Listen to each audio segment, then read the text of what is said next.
Now, breaking news from WRAL. Coverage you can count on. The state of North Carolina versus Tazir Zarqa. We, the jury, by unanimous verdict, find the defendant, Tazir Zarqa, to be guilty of voluntary manslaughter. Guilty is the verdict. A Raleigh grocery store owner faces up to 5 years in prison for stabbing and killing a customer in his store. And we're looking at a warm afternoon. Right now, temperatures in the 60s, but I'm tracking a front that'll bring some rain and colder temperatures.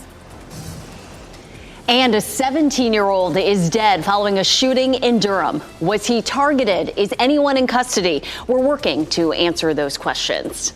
Breaking within the last hour, a Wake County jury has found a Raleigh store owner, Tazir Zarqa, guilty of voluntary manslaughter in the 2023 stabbing death of Mark Garrity. And WRAL's Chelsea Donovan just stepped out of that courtroom. Chelsea, the jury is now being asked to decide whether there was an aggravated factor in this. What does that mean?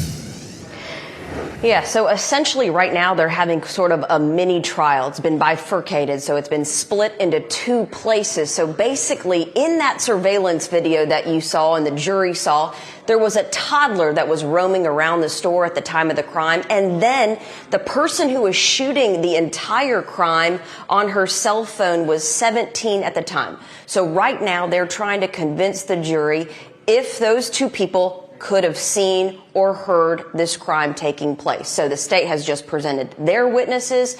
Now the defense is actually putting Zarqa back on the stand for testimony in this separate part of the trial. Let's show you some video and go backwards as to what happened just a little after 11 o'clock today. The jury had a verdict, around 11 a.m. and what they had to decide was second-degree murder, voluntary manslaughter, or not guilty. And as you just noted, they convicted Tazir Zarqa, 61 years old, who owned that downtown Wilmington shop, of voluntary manslaughter. Now, it remains to be seen exactly what sort of prison time he will face. The aggravated factor of all this could mean upwards of about 5 years in prison. However, he probably will be accounted for his time served, which was only about 3 months' time before he bonded out in April of 2023. Now, I want to go back to kind of the emotion in the courtroom today. It's been 8 days, more than 5 days of testimony. When that verdict was read, really no emotion from Zarqa. However, some pretty strong emotions from the Garrity family, who was out on the front row. Of course, they had hoped for a stronger conviction that would be second-degree murder, where Zarqa would have faced more prison time, upwards of about 20 years. So from what I can tell from speaking with them and just looking with them, obviously they're not completely satisfied with this verdict, but this is one that the jury made of about 6 hours of deliberations. Now it remains to be seen whether they will do the aggravating factor or not. We'll go into sentencing, and then we'll hear from the Garrity family as they give their victim impact statements. But for now, we're live in Raleigh. Chelsea Donovan, WRAL News. And we'll keep updated on that all afternoon for sure. The fog is lifting now, but the rain might be moving in as well. Expect mainly cloudy skies and warm temperatures today. Elizabeth Gardner tells us when we can expect cooler weather. Elizabeth.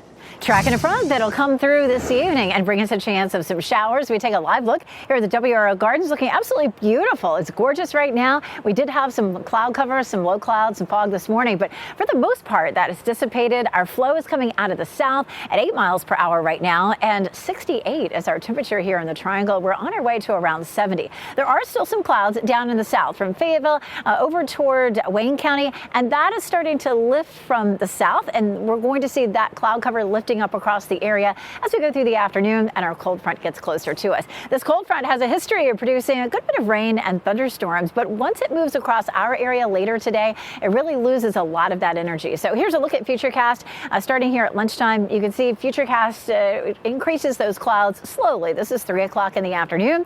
A little bit of sunshine peeking through right there at 5 before we see sunset, and a couple of sprinkles. The front itself comes through closer to midnight, and you can see there right around 11 o'clock, some showers, maybe a quick rumble of thunder, and then we're done with it. And we're looking pretty dry for Thursday with a small chance of rain on Friday. This is a look at our hour-by-hour rain chances. Really starts to go up, 7, 8 o'clock, but it's only about a 50% chance. We're not looking at a whole lot of rain out of the system. Once that front comes through, we're going to see 2 more fronts. One that'll deliver the Arctic air that we'll see over the weekend. I'll show you how cold our temperatures will drop to coming up. Durham police are searching for the person who shot and killed a 17-year-old. This was the scene last night as officers and forensics techs scoured that area on South Roxborough Street. Video from the WRAL breaking news tracker shows a very active scene there. WRAL's Brett Neese joins us now with what we know at this hour about this, Brett. Yeah, Jeff, those detectives, those forensics techs spent nearly 12 hours at that scene through the night trying to collect evidence and figure out who shot and killed this 17-year-old. We have even more video from the WRAL breaking news tracker to show you here. This is what the scene looked like shortly before they wrapped up their investigation out there at this neighborhood. You can see those forensics techs taking more pictures of that car with its windows shot out. They collected several bags of evidence from that scene as well. The shooting happened at the Durham Housing Authority's Cornwallis property there near South Roxborough and Cornwallis Road, near that intersection. We have new data from the Durham Police Department that shows this is the 27th person aged 17 or under to have been shot in the city this year. I'm asking police about any leads on a suspect in this latest case. I'll keep you updated. Live in Durham, Brett Neese, WRAL News. Today, Roy Cooper is saying his goodbyes. The governor delivered his farewell speech just a few minutes ago back home in Nash County. WRAL's Eric Miller is there and joins us live. Eric, where he chose to give his speech is no coincidence. No, Renee, it's not. As you just alluded to, the governor, of course, from Nash County here. But 24 years ago, when he announced his run for attorney general, that was done right down the street. And when he announced his run for governor in 2015, it was actually done right here at Nash County Community College. Now, of course, these farewell addresses, they're often victory laps. And you take a look at Governor Cooper here behind me, greeting his supporters who showed up today. You can see him very much all smiles. The governor spent much of this time during about a 25-minute speech hammering home his major accomplishments. He sees those as helping heal the state from the fallout of HB2, the so-called bathroom bill, passing legislation to relieve medical debt, and expanding support for public schools and raising salaries for public school teachers. Cooper also cast himself as someone who was able to work across the aisle to deliver for the state, those skills no more clearly than when he spoke about finally expanding Medicaid a year ago. Take a listen. I went from getting sued in my first few weeks in office by Republican legislative leaders for trying to expand Medicaid to welcoming those same leaders to the mansion on a beautiful spring day 6 years later to sign the Medicaid expansion bill into law.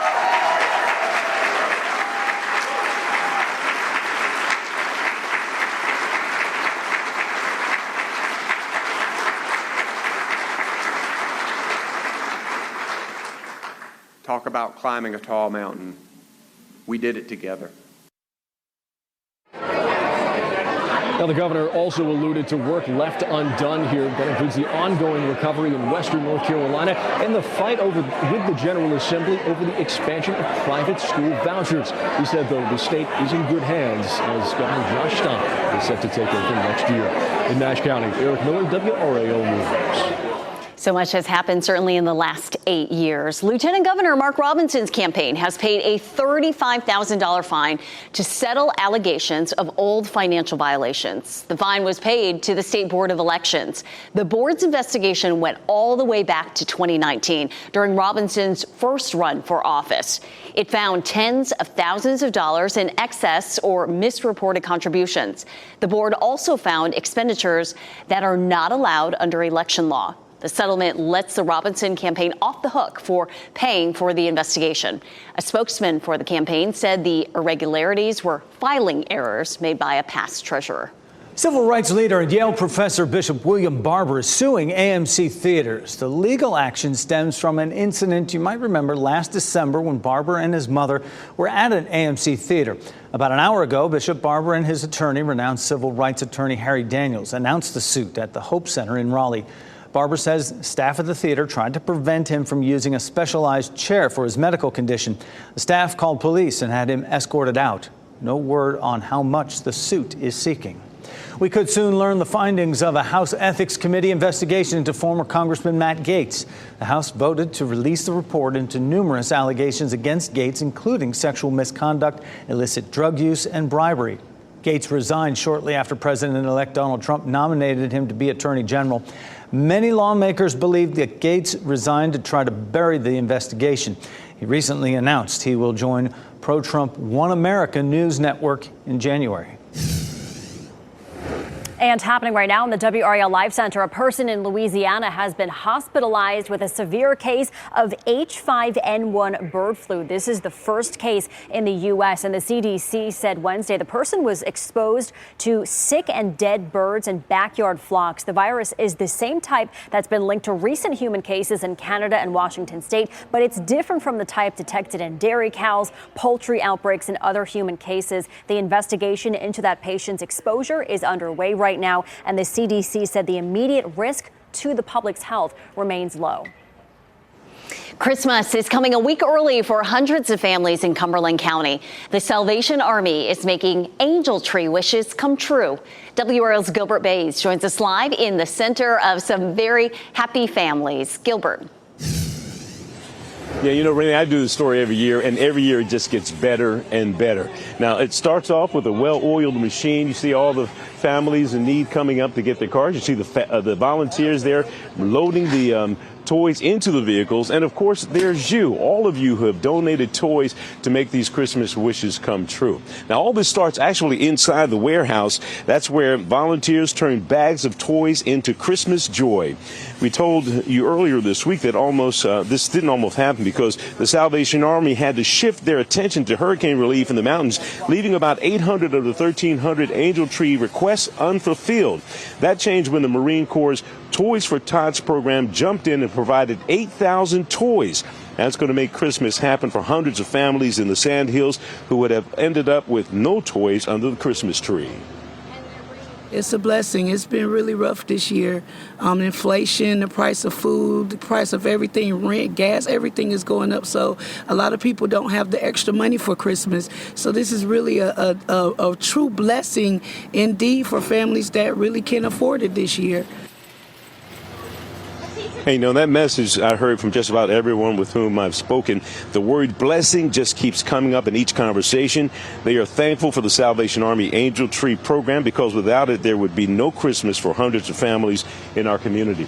And, you know, it doesn't end here. They've got the Red Kettle program that's going on outside of Walmarts and all those things. When you hear that bell, give, because the Salvation Army will use that money to pay for rent, buy food, and also keep families warm during the winter months. Reporting live here in Fayetteville, Gilbert Bays, WRAL News. So great to see that Christmas joy, and let's keep that joy going. WRAL and the Salvation Army have teamed up once again to ensure local children have warm winter clothing. The annual WRAL Coats for the Children telethon is Friday. Things kick off at 6 a.m., continue throughout the day with a special at 1 p.m. and 7 p.m. right here on WRAL. Mega Millions jackpot is now at $825 million for Friday night's drawing. And someone from North Carolina is already a big winner. Someone in Statesville bought a $3 ticket using online play. The ticket matched the numbers on all 5 white balls to win $1 million. But because the ticket was a Megaplier ticket, the prize quadrupled to $4 million when that 4 times multiplier came up. So here are the numbers: 56, 66, 67, 68, and 69. The Mega Ball was 18, the Megaplier was 4. So check your tickets. You can watch the next Mega Millions drawing Friday night at 11 o'clock here on WRAL. So close to the jackpot, but $4 million is pretty cool. Next at noon, Helene survivors healing through art. How these artists are using college basketball to express themselves. Also joining forces, 2 of Japan's largest automakers are talking about a merger. What could bring Honda and Nissan together? Plus, guns seized in Halifax County. At 12:30, what tipped off law enforcement that the guns were illegal? Keep watching WRAL News over the air Channel 34 and Spectrum Channel 1257.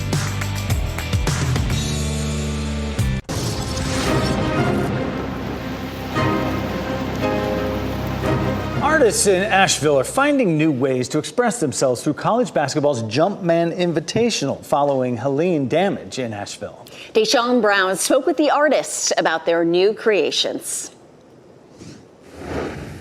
Even when the canvas includes destruction, artists create. I moved up here in 2022 from Florida, so I've been through a good number of hurricanes in my life. Didn't really expect anything to come of it. As everything started unfolding, I went outside and just saw trees falling down on my neighbors' houses and realized that we were in something that I'd never seen before. Artist Mitch Capps and XTVI, who goes by X, are among survivors from Hurricane Helene. Like many here, both their lives were disrupted. For X, years of his work destroyed. This was his old studio. There wasn't sadness on that day. It was shock, but there was so much love and community immediately and throughout this entire process. Processing what happened looked different for everyone. Mitch found this window from the storm's debris and etched a new story. It's just really, really cool seeing what's growing from what was the rubble. XCVI didn't create for months until now. This is my first project back. I wanted it to be hard, and I wanted a challenge. The two men are among a collection of artists commissioned recently to create work on the evolution of basketball. Their work now featured in a special exhibit as an extension of the Jumpman Invitational. Mitch, known as Doodle Dude, combined the sport's fashion with his trademark style, while X opened the history books on the ball itself. And I needed an escape from all this going on here. Although things are changing and going great, I wanted something to absorb myself into. For me, it's incredibly validating because there was a ton of imposter syndrome surrounding me exploring and promoting my art career, moving back to Asheville after the flood. It's confirmed, okay, I'm here, I belong here, and it just feels good. Well-earned validation. A bipartisan measure to designate Lahaina a national heritage area is headed to President Biden's desk. The measure directs the National Park Service to conduct a study on the feasibility. In August 2023, wildfires in Hawaii killed over 100 people and destroyed that town. The U.S. has designated more than 60 national heritage areas since 1984, and this could be the first for Hawaii. They've waited months to return to Earth, and now it looks like their long stay in space will be even longer. A new spacecraft set to retrieve Sonny Williams and Butch Wilmore from the International Space Station, as well as others, will leave no earlier than late March. Sonny and Butch lifted off for the ISS in June for a week-long flight test. Their return was delayed after NASA discovered helium leaks in the Boeing Starliner. NASA then pushed the galactic return to February, and now NASA says the SpaceX team needs time to complete processing on a new Dragon spacecraft. So today we are asking, is NASA doing enough to bring Sonny and Butch home? You can share your voice right now by scanning that QR code on your screen. You can also go to WRAL.com/yourvoice, and we'll share the results before the end of this newscast. A week stay. A week. Push back again. And it certainly seems like they're making the most of their time up there. I mean, you might as well. What can you do? But internally, don't you just wonder what they're thinking? Did they bring enough clean underwear? Back. All right. Well, 12:19 now. Let's get out to meteorologist Elizabeth Gardner, who is enjoying this mild weather on the WRAL weather patio. Nice to have this in December. Oh, it really is. It's beautiful out here right now. Lots of sunshine. We do have a front on the way. That front will roll in this evening. And, most of us will probably be, settled into where we're going to be before that rain starts. Really not likely to pick up until around 8 or 9 o'clock. We do have two cold fronts that we're tracking. One's going to bring us just a little bit of light rain later on this afternoon, or I should say this evening. And then for this weekend, we have another front that'll bring us an Arctic blast. And we're going to see temperatures really, really dropping. We'll start to feel that on Saturday. So here's the the front, the first one, and there's a lot of rain. There's a lot of thunder and lightning along with this. We're not likely to see anything that looks like that. By the time the front crosses the mountains, it will weaken considerably. So here's what it looks like right now. On Futurecast, you can see that pretty hefty looking band. But when we see this rolling through, we'll see increasing clouds around 3 or 4 o'clock this afternoon. Maybe just a quick sprinkle right around the evening commute. And then starting at around 10 or 11 o'clock, we have the front itself come through. And there may be a few rumbles of thunder along and east of I-95. It may be a little bit heavier, and we'll have a better chance of a little bit of thunder and lightning, but not expecting anything severe with that. Take a look at the gardens behind me, looking absolutely beautiful. It's nice and quiet. It's a pretty afternoon in the gardens. 68 degrees. Our dew point 58, so it feels really great out there right now. Here's a look at the satellite view, and you can see from Sanford to Raleigh northward, we're seeing a good bit of sunshine, but we're starting to see the clouds moving up from the south. This is going to be out ahead of that front. So a bit cloudy in Fayetteville and over into Goldsboro, and those clouds will continue to lift northward and bring overcast conditions as we get through the afternoon to most of us. Mid-60s near the Virginia line at 68 in Raleigh. It's a little bit cooler in Fayetteville and Clinton in the low to mid-60s because of the cloud cover there. Looking at 70 for the high in Raleigh this afternoon, 69 in Durham and 73 in Fayetteville. So a really warm day for us. How many 70-plus degree days do we see in December? We actually average 2 or 3 of them, so it's not completely out of the norm. We saw 12 days in the 70s back in 2021. Do you remember that? Really, really warm December. Our normal high for today is 54, so that 70 is well above normal. Thursday and Friday will be closer to normal. Then it gets really cold, 47 on Saturday and only 41 on Sunday. So all that warmth that's with us now moves on out to be replaced with that cold air that comes rolling on through. So that 7-day forecast, we're looking at Friday. That's our Coats for the Children telethon. And of course, we hope that you'll join us. We'll have lots of different ways that you can help keep children in our area warm this winter. Boy, we're going to need it. That 47 Saturday, 41 on Sunday and on Monday, and 47 Tuesday. So that gets us to Christmas Eve. We're going to take a closer look at our Christmas Eve and Christmas Day forecast coming up. Helping expecting mothers today on WRAL News at 4. The new program in Wake County working to reduce local maternal mortality rates. Buying safer toys on WRAL News at 5:30. 5 on your side shares important guidance on what toys you should consider when getting your children gifts this holiday season.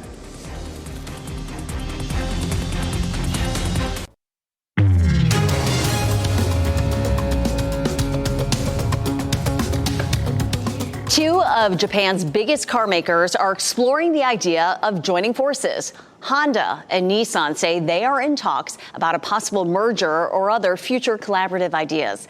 A merger would make the company the world's 3rd largest auto group behind Toyota and Volkswagen. This comes as both automakers face challenges in China, especially with electric vehicles.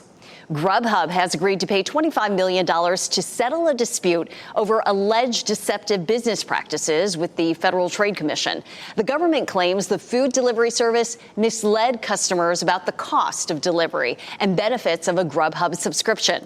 It also claims drivers were deceived about the amount of money they could make. Grubhub denies wrongdoing, but says it is committed to openness in its practices. Disney has cut a transgender storyline from its new animated Pixar series. Now, they did this ahead of the rollout of next year because Win or Lose is the title of it, and the release comes out next year. The animated show centers around a co-ed middle school softball team called the Pickles. Each of the show's 8 episodes will focus on a different member of the team. Disney released a statement that says many parents would prefer to discuss certain subjects with their children on their own terms and timeline. Frontier Airlines is bringing back its all-you-can-fly pass. It costs $299. It includes a year's worth of unlimited flights with some restrictions. To be eligible, travelers must be U.S. residents and members of the Frontier Miles loyalty program. The pass is good for select domestic and international flights with small additional fees. A major bust in Halifax County leads to 2 young people being arrested. The weapons charges they face. A bipartisan push for regulating artificial intelligence. Why lawmakers are warning government agencies to use AI algorithms with caution. And here's a look at your winning NC Education lottery numbers on your screen. Renee and I'll be right back.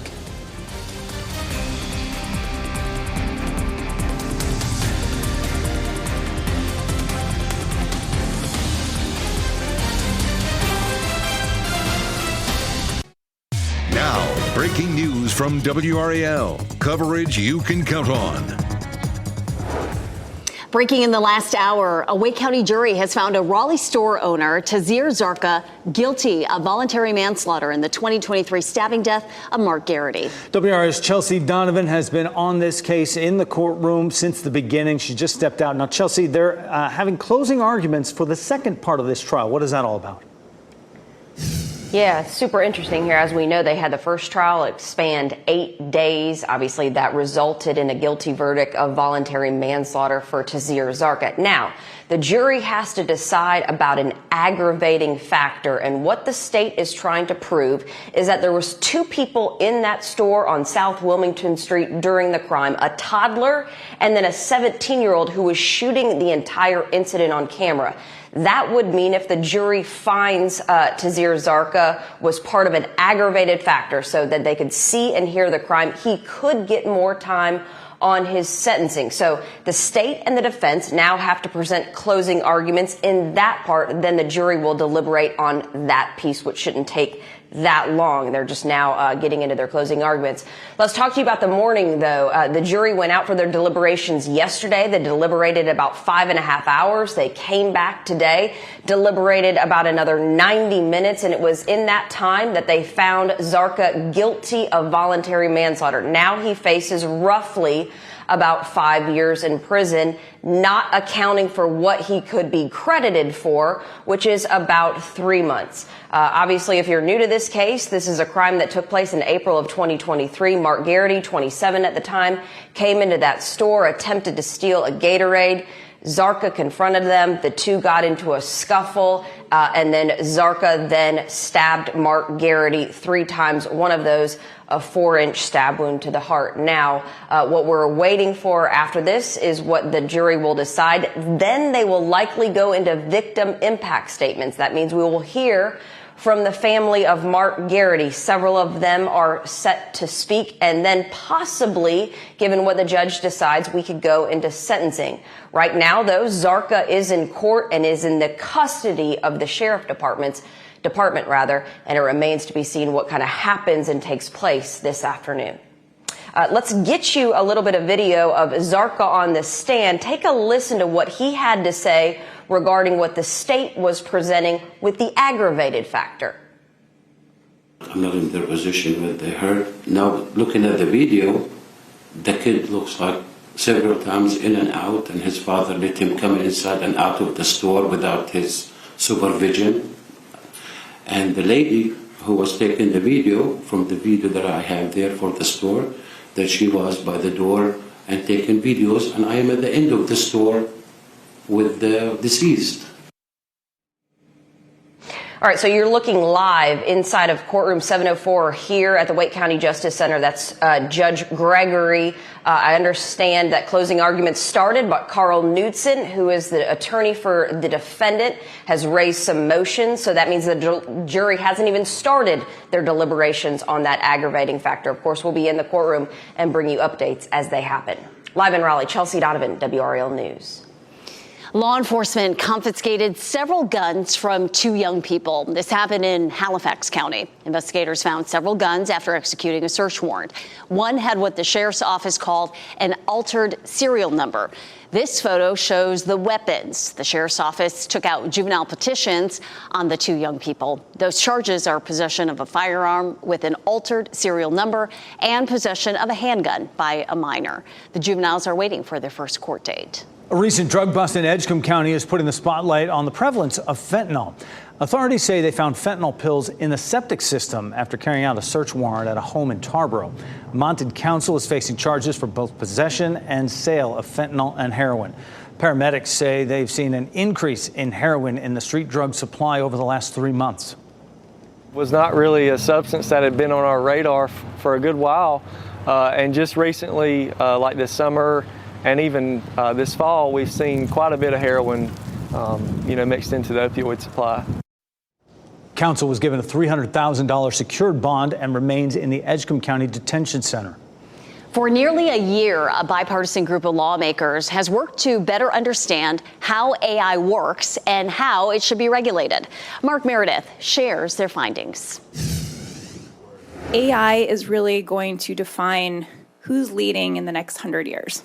Tonight, House lawmakers say the federal government needs to better prepare for the growing power of artificial intelligence. I believe that AI will become the most powerful tool for enhancing human productivity that mankind has ever come up with. In a new bipartisan report, Congress is calling on government agencies to be wary of using AI algorithms when making decisions, to also be more transparent with the public on how and when AI is used, and adopt standards for working with the technology. Lawmakers want the Pentagon to prepare too. Officials say the U.S. should expand AI training at DoD and ensure the ability to launch nuclear weapons remains under human control. Thank you very much. President-elect Trump says he'll embrace AI, but will also rescind President Biden's 2023 AI executive order, which critics claim creates too much regulation. Trump has tapped David Sachs, a podcast host and venture capitalist whose firm invests in AI, to serve as his AI czar. As for Congress, lawmakers will wait until next year to determine their next steps, even as some personally embrace the tech. Madam Speaker, I rise today to share my gratitude. Virginia Democratic Congresswoman Jennifer Wexton used AI to mimic her voice for her farewell address.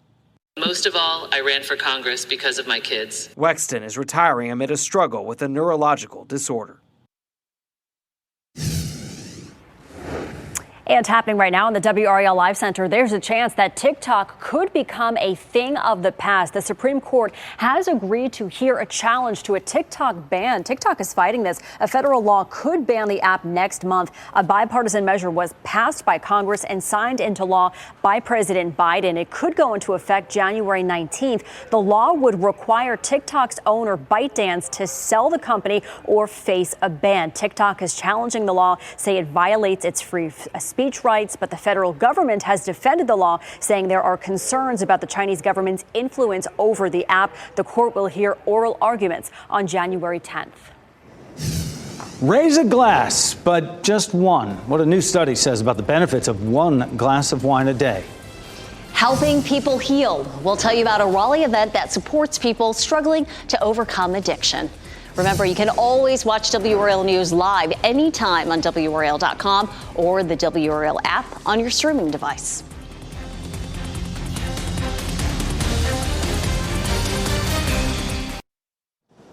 A new study reveals that stimulant medications are best at reducing symptoms of attention deficit hyperactivity disorder for adults.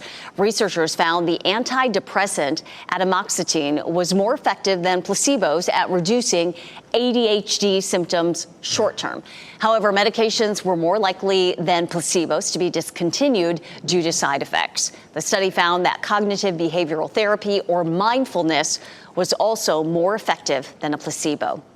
Health experts are divided on how much wine is good for the heart or if it's okay to drink at all. Researchers looked at a group of people over the age of 60 at risk of heart disease, and it found that drinking a half to one glass of wine a day cut the risk of a heart attack or stroke by 50%. But this is the important part. That benefit is lost when drinking more than a glass of wine a day. Also keep in mind, a true portion of wine is only 4 ounces. Encouraging news about alcohol, tobacco, and marijuana use among teens in the U.S. A new study shows about 2/3 of 12th graders say they haven't used alcohol, marijuana, cigarettes, or e-cigarettes in the last month. This is the largest amount of teens abstaining from drugs and alcohol since the annual survey started keeping track of it in 2017. 80% of 10th graders say they've been staying away from those substances. About 90% of 8th graders say they're doing the same. Get ready for a test of stamina and endurance. The annual historic Oakwood 24 is happening this Saturday. Organizers will join us next to share how this run walk benefits people struggling with addiction. And the NHL Winter Classic is coming to Chicago. How crews are transforming Wrigley Field into a professional hockey rink. Historic Oakwood Cemetery in Raleigh will have an unusual amount of activity this weekend. It happens every year at this time. The Oakwood 24, 24-hour endurance event benefiting Healing Transitions, a place in Raleigh for recovery for people struggling with addiction. Development Coordinator Caroline Yermal is here with us right now, and John Fry, the founder, creator, race director for the 7th year. Now, welcome both of you. Thanks for joining. Appreciate it. 7th year for this. Getting into it. 24 hours. You typically do 100 miles in that time frame. How about in the recovery world? The name. How did you come up with that name, Oakwood 24? What does that 24 mean? Well, the Oakwood part is just, the location over in Oakwood Cemetery. I used to live over there, and it was just a fitting name and a good place we thought to have it. But the actual 24-hour kind of coincides with that in recovery, and just about anything in life, that nothing's that hard if you take it one day at a time. It's kind of overwhelming to think about, how do I run 100 miles or how do I stay sober for a whole day? And if you break it down into small pieces, just like you do in recovery, like when you're out there running, I ask others for help, people that have more experience with me. What do I do to get through this day? I do it with other friends, have fellowship while I'm running. And then you can break it down into smaller segments. Sometimes I'm going to run till it's dark, and then I'll regroup and run through the night. If it comes down to it, you break it down in even smaller segments of, I'm going to run the next lap and then finish that and then reset and run the next lap. Caroline, you have seen people be at Healing Transitions at rock bottom. What does this event do to help raise people up? Yeah. So Oakwood 24 is more than just a run for 24 hours. You can go, you can walk, you can sit by the fire and have a coffee or a hot chocolate. And for the participants, they go out, they volunteer, they walk, they run, they do whatever they want to do during the event. And being with the community and seeing their neighbors and the people that support them and believe in them is a really uplifting thing, especially in the holidays season right now. This is a big fundraiser. Hundreds of thousands of dollars have come Absolutely. in. What does that money look like? What does it do? So if we meet our goal, our $250,000 goal by Sunday, we will have surpassed $1 million in the past 7 years. We provide services free of charge for everyone. So with an internal cost of about $55 a day, you can just imagine the impact that's had over 7 years. Definitely. Yeah. So it's endurance and recovery all at the same time. And John, just the addictive nature of running, does that run parallel with some of the things you've overcome in your personal life?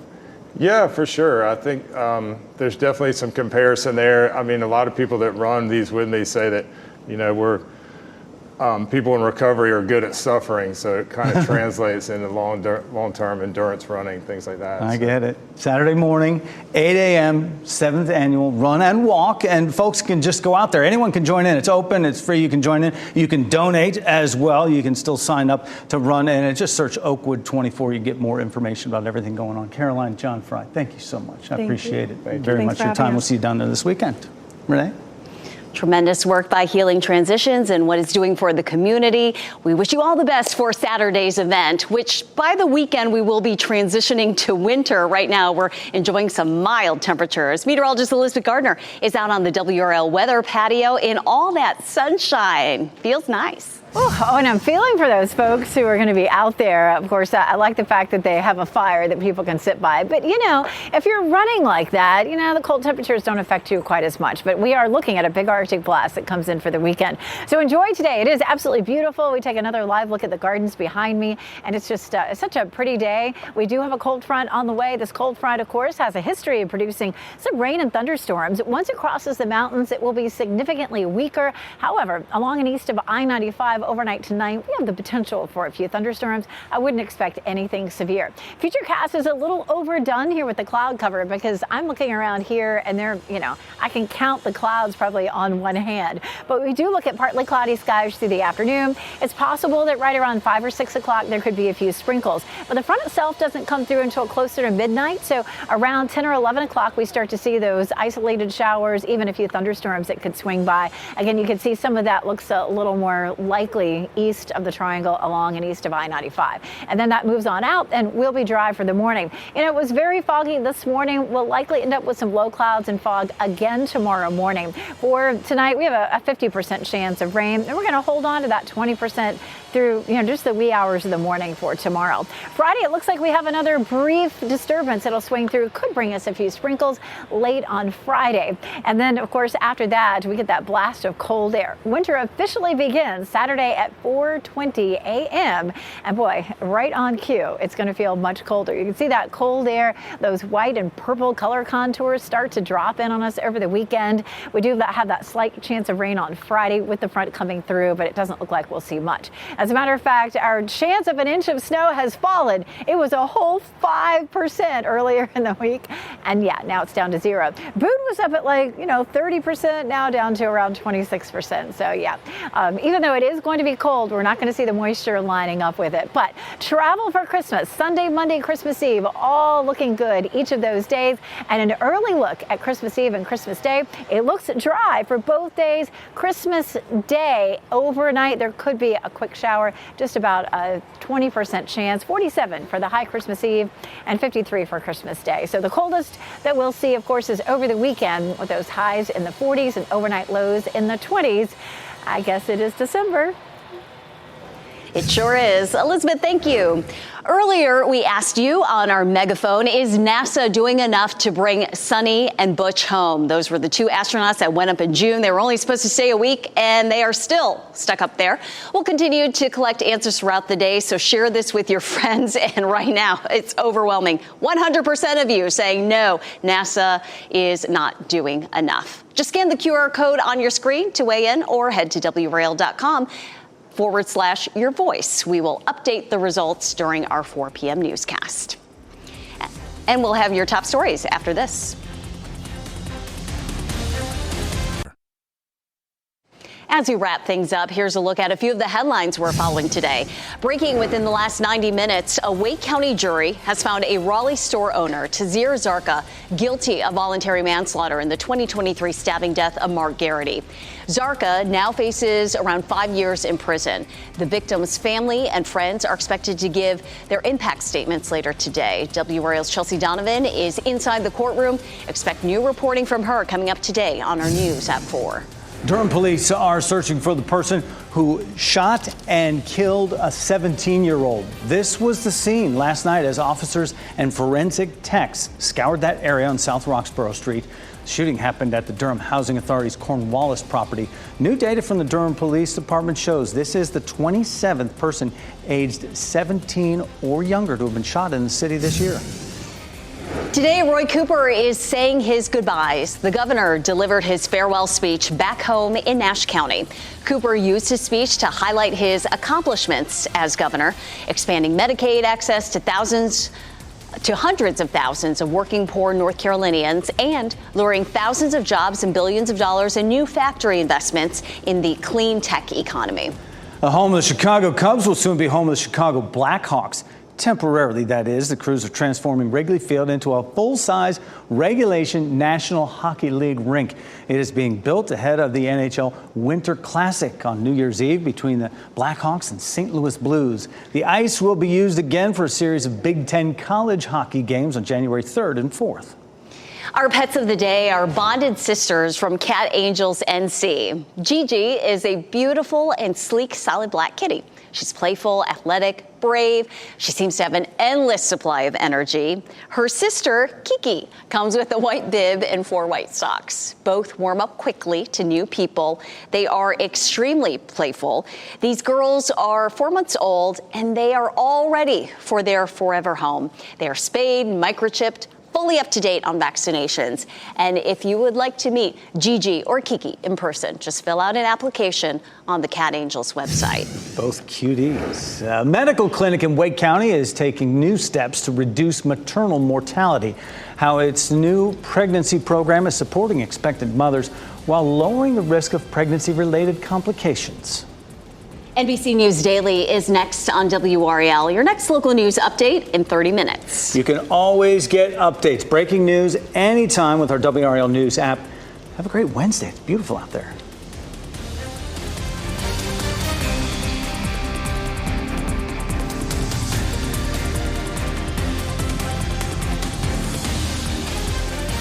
Keep watching WRAL News over the air Channel 34 and Spectrum Channel 1257.